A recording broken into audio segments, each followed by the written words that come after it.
వీళ్ళ పరిపాలన పాడుగాను వీళ్ళు పాడుగాను తెలివి ఉండాలి, పట్టుదల ఉండాలి, దీక్ష ఉండాలి. అవి ఏవి తెలంగాణలో పాలనగిరి ఎలగబెడుతున్నా మళ్ళీ సర్కారు కాంగ్రెస్ లీడర్లకు లేదు.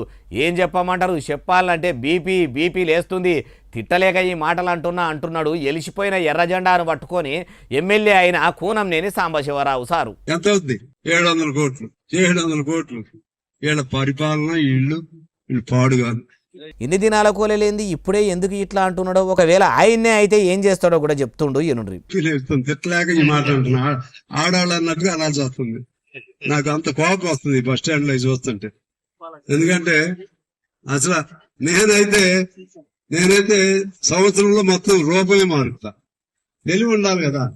అయ్యా కూనంనేని సాంబశివరావు సారు, ఏలుబడిలకు రాకముందు మరి వాళ్లకు తెలివి ఉన్నదో లేదో తెలుసుకోలేకపోయినరా?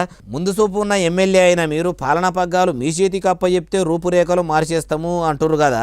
మరి మీకు తెలివే ఉంటే, మీకు పట్టుదలనే ఉంటే, మీకు అకుంఠిత దీక్షనే ఉంటే తమరి భద్రాద్రి కొత్తగూడెం నియోజకవర్గంలో పరిపాలన చక్కగా అందిస్తలేరు? ఎలిసిపోయిన రజెండాను పట్టుకొని ఎతలు కథలు చెప్పుడు కాదు, మొదలు మీరు పరిపాలన మంచిగా చేసి చూపిస్తే బాగుండు.